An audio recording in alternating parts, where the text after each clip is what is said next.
Just like what happens in a true crypto bull run, every 24 hours there seems to be a new set of amazing news that comes out that gives us more of an opportunity to take advantage, and today is no exception. The only difference, of course, is we're 2 years out from the real bull run. So with that being said, guys, Solana is making moves. It is looking like it is starting to flip Ethereum in more ways than just one. We're going to touch on that, of course, and more today. It's very important if you are watching the channel and you are new to hit the subscribe button with the bell on. We are doing news every single day over the next 2 years, and as you should know, if you miss a day of news in crypto, that can literally be the difference between you making money and losing money. So with that being said, let's get into the video. And again, we're going to start off here by taking a bird's eye view of the market. Right now, Bitcoin is $43,500, slightly down in the last 24 hours. It was just peaking and kind of sort of touching the $44,500 mark yesterday, but that shouldn't be a surprise. Markets do ebb and flow, as we know, and it pretty much is teetering on the highest point it has been in the last basically 2 years since the last bull run as well. So this is, of course, due. We'll see what happens over the next little while here. Now, again, it's always pretty good to have a bird's eye view of the market and just kind of remind yourself where we are and what is supposedly coming up here.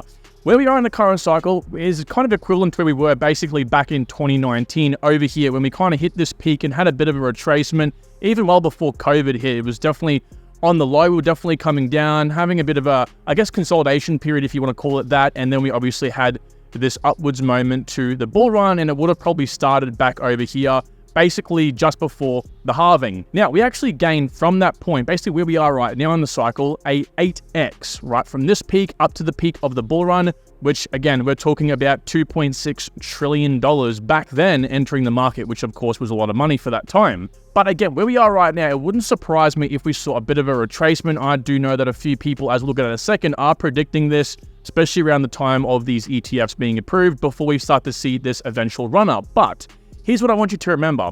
While the gains, or at least the explosive potential in the crypto bull runs, have been diminishing over time, even if we just simply hit a 6x, right, a 500% gain from where we are right now to the top of the cycle, we would hit a 10 trillion global market cap, which is actually on the high side of my predictions. But again, maybe I'm completely off here, right? It's definitely good to have this perspective in mind. Again, there is big things coming. I'm definitely extremely bullish for what comes in 2024.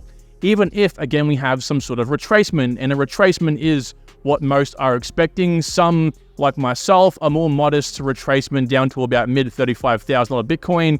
Some, like Capo of Crypto, you guys know Capo, a pretty much long-standing bear in the market.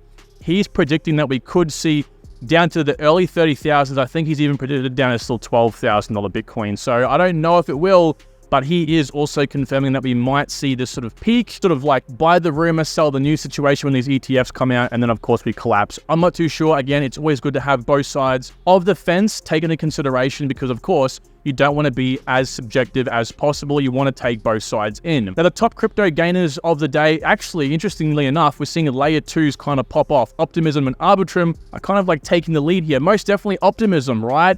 33% it has gained in the last 24 hours. We don't really see Polygon up on that list very much, so only those two sort of smaller layer 2 chains, but I do have a lot of promise for Polygon over the next 24 months here. I do think this project is extremely undervalued right now, and again, I think a similar situation will play out like we saw what happened recently with Chainlink and all those upgrades that happened. Top losers, still Helium's up here at #1 spot. Actually, we've seen Near Protocol drop down a little bit here from about 25 cents from its peak yesterday at about 350. Polkadot, Avalanche, it's all very healthy sort of stuff, guys. These are the retracements you, of course, have to buy your crypto. You don't want to buy it when it's like Optimism and Arbitrum right now. Do not get FOMO. So let's get into the first couple bits of news. Say before we get into the main Solana topic, you guys definitely need to stay tuned for this as well. So Elon Musk says X will launch payment services by mid 2024, which is interesting because a lot of people did think, or hope at least, that Dogecoin or Bitcoin would somewhat be integrated within this payment service, right? He kind of wants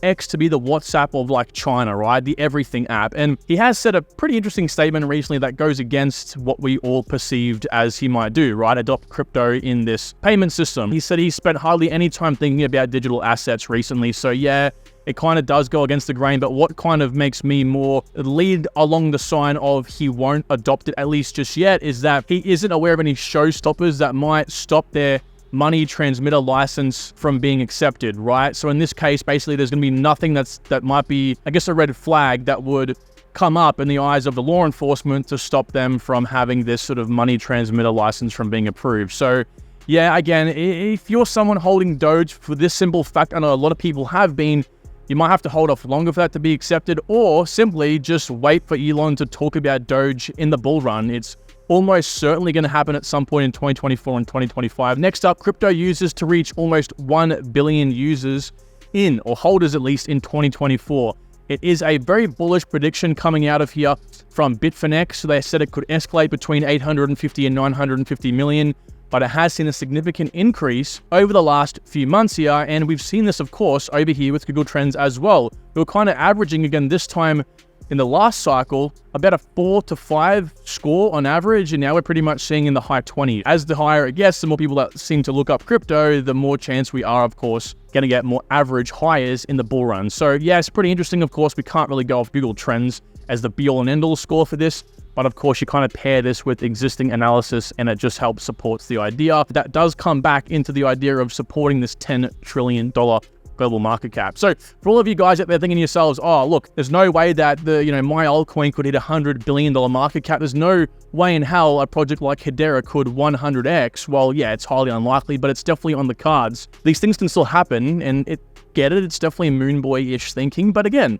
these things are possible with a $10 trillion global market cap. Moving on, we're going to talk about Solana here today, guys, because I'm very, very bullish on Solana. Now, of course, it's very easy to jump on the bandwagon, right, when a project starts doing really well. Hey, I'm now a big bull of this. But I was a critic of Solana for a good at least 12 months back in, I'd say, 2021 to 2022. But over the last, I'd say, 15 months, I've started to flip on that because I've recognized that Solana is going to be known as like the next evolution in, I guess, blockchain tech, right? Whether you believe it or not, I think that people are going to get into crypto now. I'm not so much thinking of, hey, Ethereum's the next sort of thing to Bitcoin. It's going to be more so like, hey, Solana's pretty interesting, right? So that's where I see it progressing. Now, it's up 27% on the week, but here's the really interesting thing. The Solana ecosystem is now trending. I think we're going to start seeing narratives in specific ecosystems pop off in the bull run. So I'm going to have to start to do, I guess, more analysis in my narrative research in actual, project ecosystems as they start to get big themselves. But what we have seen here is Solana outpace and slightly edge out BNB chain. The market cap is slightly more. Now, I know this doesn't really reflect it. The ranking system does, but the market cap actual score doesn't. It might be an API problem over here for CoinMarketCap, but basically Solana has just flipped BNB in terms of its market cap, which is insane, right?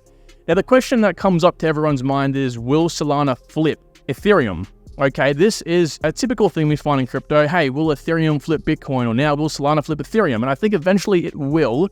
Ethereum is a very slow mover compared to Solana in terms of developments, right? But the market cap size in of itself is a huge discrepancy. We're talking like a 6 to 8x difference, right? Big stuff. But where it has actually started flipping Ethereum on is related to transactions and DeFi. We'll have a look at this in just a second. But I think what has helped propel Solana and what will help propel Solana to actually possibly flipping Ethereum, maybe not this bull run, but eventually, is stablecoins. Stablecoins are a very important thing in a layer 1 project because essentially that's what helps facilitate more transactions. People typically use stablecoins more than anything else.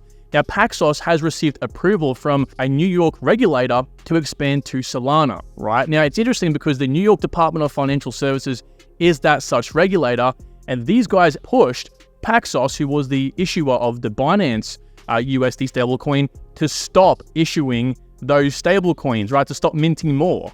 And again, that's pretty much the reason why BUSD now ceases to exist. So again, they were told to stop doing that for Binance, but now they've been approved by the same regulator to now do that for Solana. Some big stuff, right? So they will now issue their USD-backed stablecoin, USDP, onto Solana by January the 7th. This is some big stuff, again, because this is kind of like the precursor to more transactions, more DeFi, so on and so forth, okay? Stablecoins underpin a lot of the layer 1 ecosystem, and as you can see here, daily active addresses on Solana has now flipped Ethereum, right? It's definitely crushing Ethereum. We come down here, daily transactions, of course, has pretty well been crushing Ethereum for quite a while now. The only two things that isn't is the TVL, of course, but look at this. It's gaining.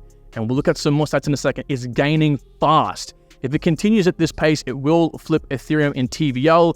DEX volumes as well, Solana has recently flipped Ethereum, and the price, of course, has the price gain, but we come in here, stablecoin, of course, market cap size, Ethereum is dominating, but this will see a tick up with this new approval. Here's the interesting thing. The TVL locked in Ethereum right now is a lot. It's the highest by far, right? 29 billion.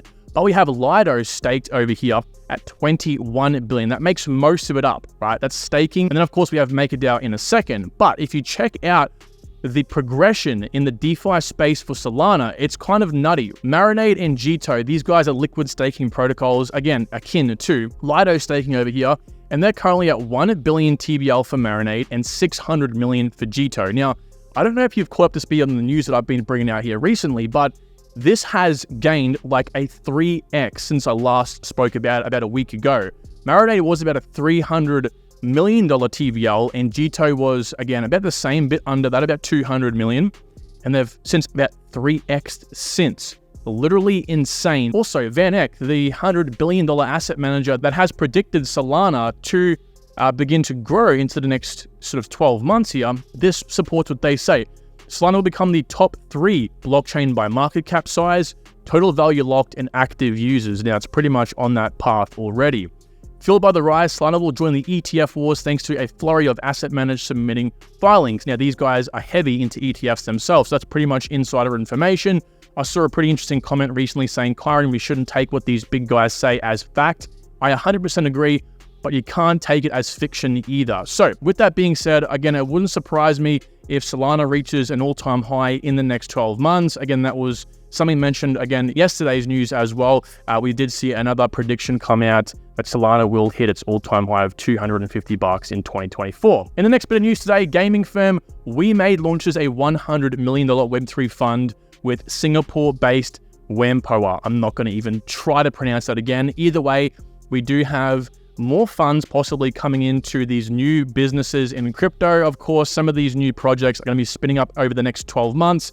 And of course, it really is good to see such a large amount of money being accepted by these, pretty established firms in the crypto space. Now, interestingly enough, this partnership is primarily going to expand crypto reach in the Middle East, okay? So Middle East is one of the more prominent places, I think, right now that, is finding crypto adoption, and these guys are looking to accelerate that even further.